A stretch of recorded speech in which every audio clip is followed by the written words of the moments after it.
결국 후보 단일화가 여의치 않으면 그 당헌 당규를 개정해서 김문수 후보의 이 지위를 끌어내리려고 하는 것 아닌가라. 후보 교체를 하는 경우에 선거가 대단히 어려워지지 않을까요? 강압적인 방법으로 교체를 한다든지 뭐 이렇게 되면 오히려 선거에 악영향을 줄 것 같기 때문에 그 사무총장인 저한테 사실은 전화를 한번 주셔서 그 왜 그렇게 한 거냐라고 물어봐 주셨으면 얼마나 좋았을까. 아침에 유상범 단일화 위원장이 아침 10시에 단일화 회의를 열려고 했었습니다만 한덕수 총리 측은 참석하기 위해서 대기를 하고 있었는데 김문수 후보 측에서 참석을 거절해서 당무 우선권을 후보가 가집니다. 후보가 원하는 대로. 그중에 뭐 모든 걸 다 할 수 있는 건 아니잖아요. 당원 당규에 맞는 그런 것들을 위주로 할 수 있는 거고 그것을 넘어서는 것은 할 수 없는 거다. 그런 취지로 말씀드린 겁니다. 후보 교체는 선거에 악영향을 미친다. 그리고 당무 우선권을 김문수 후보가 갖고 있다고 해서 모든 당원 당규를 다 넘는 걸 할 수 있는 건 아니다라는 게 이양수 사무총장 얘기거든요. 일단 다음 화면을 보겠습니다. 일단 아까 속보로 만나봤다시피 김문수 후보 의원총회 참석 때까지 기다려야 된다고 했는데 잠시 뒤에 1시간 뒤면은 의원총회가 재개될 모양이죠. 그런데 김문수 후보가 아까 김대식 의원의 말에 따르면 의원총회 오늘 참석할 가능성이 없기 때문에 또 한 번 어제 이어 오늘도 국민의힘 현역 의원들을 중심으로 한 의원총회 아무래도 또 김문수 후보 성투장이 될 가능성이 높고요. 다음 화면을 보겠습니다. 이현정 의원님. 네. 이게 전당대 얘기를 좀 해볼게요. 이게 양측의 신경전이 불이 붙었던 건 바로 오전에도 이랬는데 아니 왜 전국위와 전당대 소집을 하는 거냐. 이거 한덕수 전 총리로 대선 후보 바꾸려고 그러니까 전당대 날짜를 이렇게 10일, 11을 딱 집어서 한 게 아니라 이렇게 잡아하는 거 아니냐라는 게 김문수 후보 쪽의 얘기예요. 그러니까 양측의 이제 소통이 거의 안 되고 있다는 걸 아마 반증하고 있는 것 같습니다. 지금 일단 오늘 이현성 전당대회 위원장이 지금 전국위와 전당대회를 소집한다라고 이제 밝혔어요.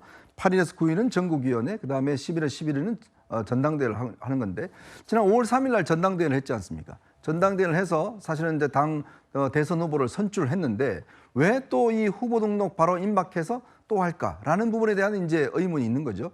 지금 아마 김문수 후보 측에서는 당헌 당규를 아예 개정을 해서 이 비당대책위원회나 최고위원회에서 후보 자격을 상실시키게 하는 그런 결정도 내릴 수 있는 당헌 당규를 바꾼다. 뭐 이런 지금 의문을 삼고 있거든요. 예. 그럼 뭐냐면 아마 마지막으로 김문수 후보가 끝까지 사퇴를 하지 않는다 그러면 당헌 당규를 바꿔서 아예 김문수 후보의 후보 자격을 박탈하는 이런 당헌 당규 개정을 위한 전당대회가 아니냐는 의심하고 있고 예. 반면에 좀 전에 나왔던 이양수 사무총장 같은 경우는 그게 아니라 단일화에 대비해서 만약에 이 김문수 후보로 단일화가 되면 뭐 열 필요가 없지만 한덕수 후보가 국민의힘의 후보로 단일화가 된다 그러면 전당대회 절차를 통해서 국민의힘 후보로 확정하는 즉 그게 정당법에 그게 있습니다. 이 대선 후보는 민주적 절차에서 뽑으라는 그런 절차가 있어요. 예. 그러면 아무것도 없이 단일화를 할 경우에 정당성에 문제가 생기지 않습니까? 예. 그렇기 때문에 전당대회를 통해서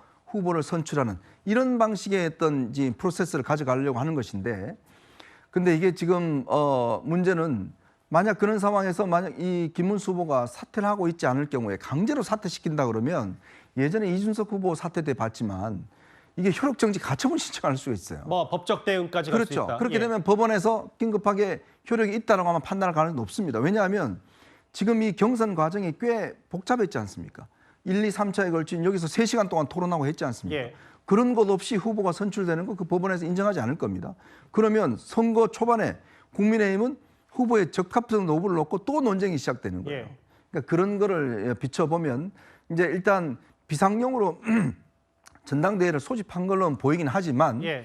김문수 후보 측에서는 계속 의심을 할 수밖에 없는 그런 상황인 것 같습니다. 그걸 최 변호사께도 질문을 드릴게요. 물론 뭐 이거는 이양수 사무총장 얘기는 이거는 만약에 김문수 후보로 단일화가 되면 전당대회 열 필요도 없고 한덕수 전 총리로 단일화가 될 그 시에 대비한 전당대회 날짜 공표지 뭐 김문수 후보를 끌어내리고 한덕수 전 총리를 추대한다는 목소리는 전혀 아니다라는 게 이영수 사무총장 얘기를 하는데 아까 얘기처럼 만약에 지금 김문수 후보의 흐름이 보면 전면 중단하고 뭐 나중에 한덕수 전 총리로 단일화가 됐을 경우에 이른바 법적 대응, 가처분 이런 게 됐을 때 모르겠어요. 법적으로 어떤 판단을 할지. 근데 만약에 김문수 후보 쪽이 유리한 판단이 나오면 한 달 앞두고 다시 소용돌이 칠 수밖에 없는 구조가 되는 건 아닙니까? 그렇습니다. 결국 그 어제 같은 경우에도 지금 권영세 비대위원장이 김문수 후보를 만난 다음에 이 부분 전당대회 여는 것과 관련되는 오해를 풀었다 이렇게 얘기를 하는 것 같습니다. 예. 다만 그럼에도 불구하고 김문수 후보 측 같은 경우에는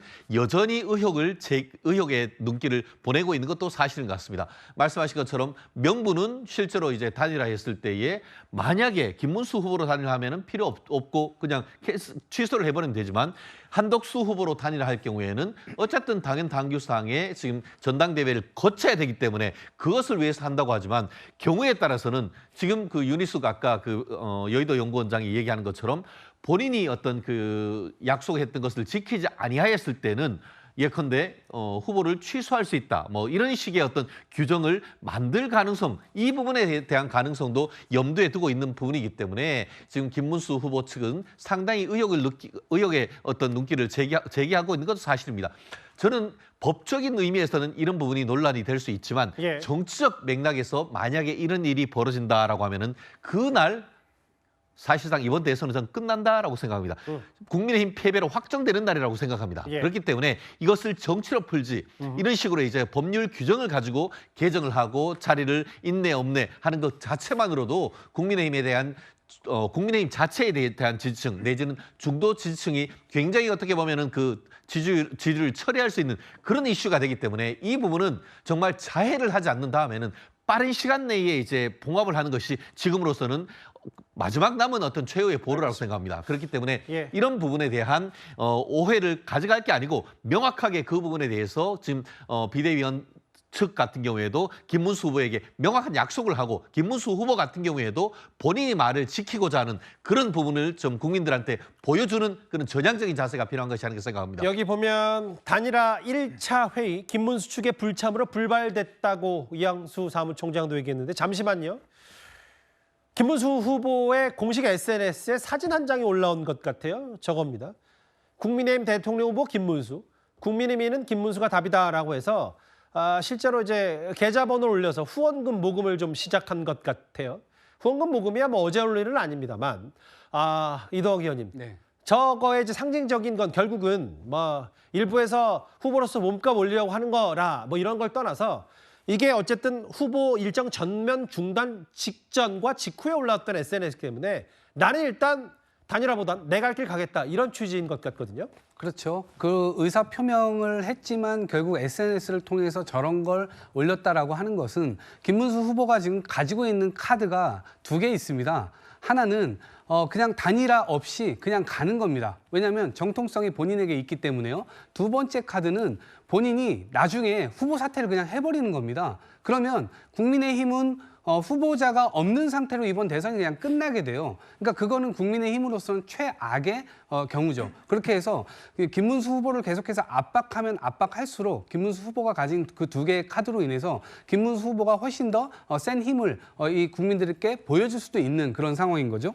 그리고 어쩌면 이 국민의힘의 어떤 이 마지막 남아있는 지금 단일화 이것도 한덕수 후보가 이 토론회나 이런 것들도 없이 이를테면 한덕수 후보는 지금까지 50년 공직을 해왔지만 예. 정치인으로서 검증된 바는 단 한 번도 없지 않았습니까? 이번에 처음 하는 건데 토론회도 한 번 없이 대선 주자가 된다?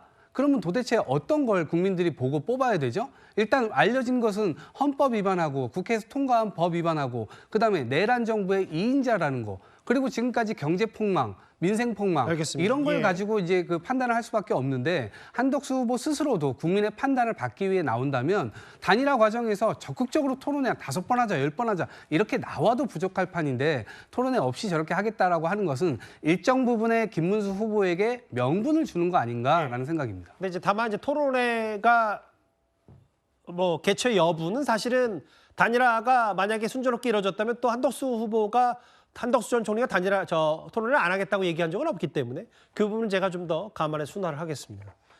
일정을 접고 상경하는 김문수 후보 전격적인 일정 중단 발표, 이 파장이 만만치가 않은데요.